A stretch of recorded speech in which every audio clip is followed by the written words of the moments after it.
What's going on, guys? Welcome back to another video. My name is Eric and this right here is my garage. In today's episode, what I'm going to be doing is focusing on the daily G35 that I recently picked up. So if you guys watched my last videos, I did mention that this vehicle has an exhaust leak.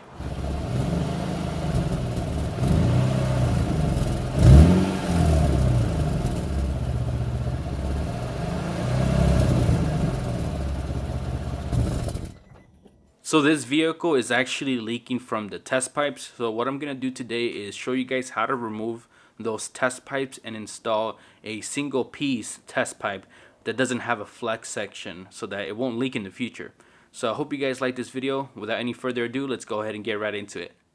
One of the main things that I want to focus with this vehicle is to try to do things on a budget. So I picked up these non-resonated test pipes for $40. They are Manzo X test pipes, which are very similar to the ones that it has on the vehicle now. The only difference is that these guys are non-resonated and the ones that it has are resonated. This is just going to produce more raspiness and more drone, but I'm okay with that as long as it's not leaking.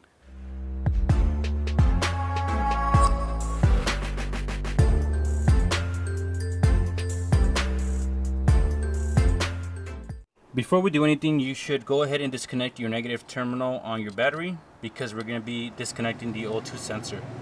So this right here is our Manzo test pipe that is leaking.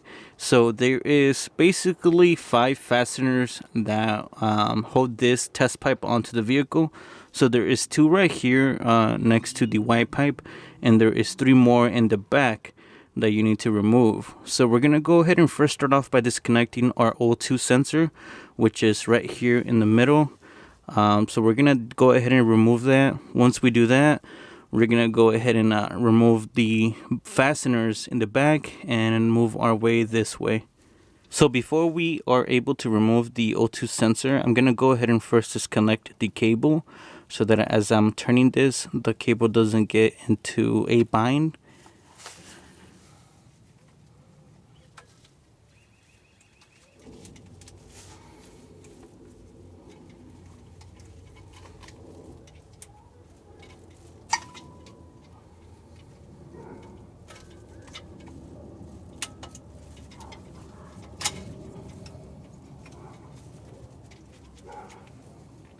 To remove these cables from this bracket, you have to press on this little clip, and that's going to allow you to slide them off. If you guys have a hard time with this, you can also remove this fastener so that you can remove the whole bracket. So with the O2 sensors removed, we're going to go ahead and get an O2 sensor socket, and we're going to go ahead and use it to remove the O2 sensors.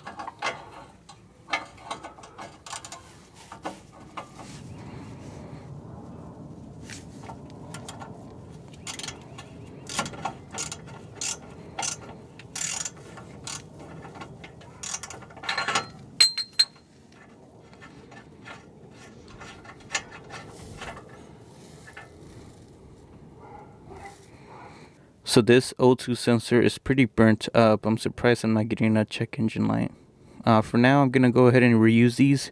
But if I do have an issue in the future, of course, I'll replace it. It looks like whoever installed this also installed a spark plug non-fouler. So I'm going to go ahead and also remove that to transfer it over to my other test pipes.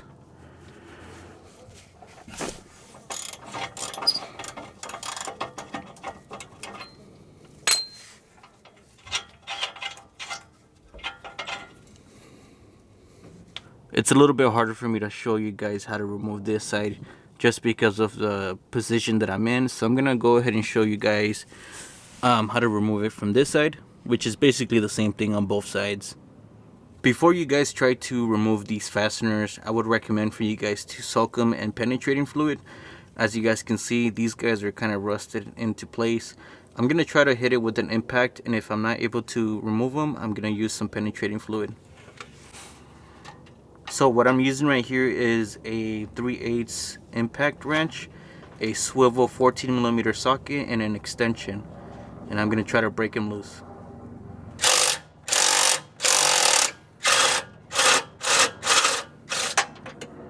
Alright, so that one came loose. We'll go ahead and go to this one.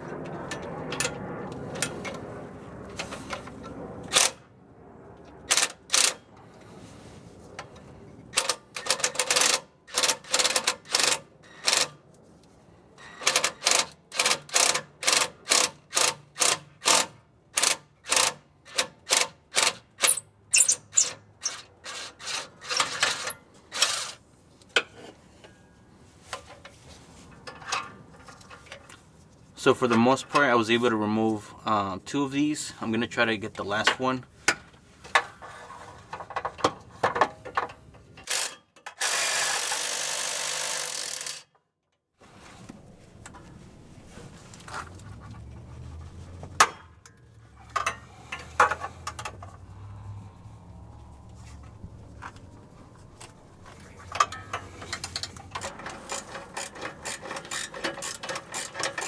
Next, go ahead and remove the 2 lower fasteners that hold down the test pipe to the rest of the exhaust.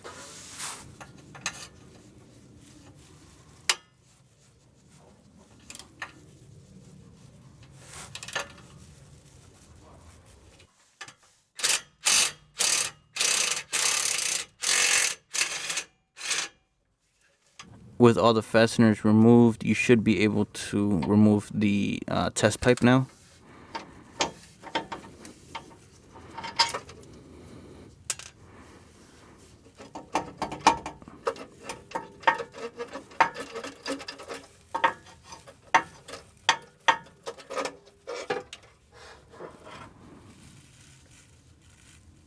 So that was pretty easy to remove. I went ahead and got the old test pipes out of the vehicle. Now, as you guys can see right here, this test pipe has been repaired in the past, so this is now original. Also, you can see that the flex section right here is pretty dark, so that means it's leaking from this section right here. This other one was actually in okay shape, but I'd rather just not run this system because most likely it will start leaking and it's not worth fixing. So I got these for 40 bucks. They're non-resonated test pipes from the same brand, but I'm hoping that these are gonna last a lot longer, just because how can you mess up a single piece of steel, you know? So we're gonna go ahead and put these on the vehicle, and hopefully that takes care of our leak.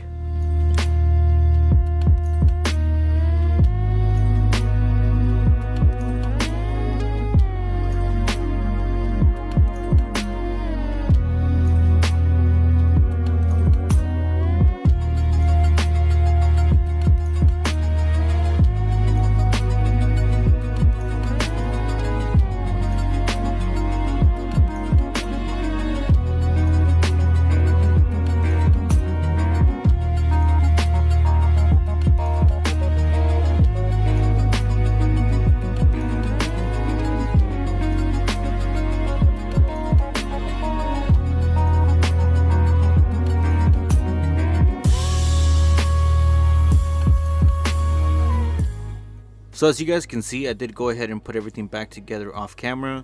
I am pretty satisfied with the test pipes and how they fit. So the last thing that I need to do now is turn it on to see if the leaking stopped. So I'm pretty happy with the test pipes. It doesn't look like there is any leaks. So it sounds a lot better than it did before. So that's pretty much how you would install test pipes on a Infiniti G35. Like I said, this process is going to be the same on the 350Zs, and it's going to be very similar to the G37s and 370Zs. Pretty much any VQ35, it'll be pretty much the same thing. This is pretty much going to wrap up the end of the video. I hope you guys did find it helpful, and if you guys did, please make sure to give the video a thumbs up, share it with your friends, and consider subscribing for more videos like this. I'll see you guys all in the next one. Peace out.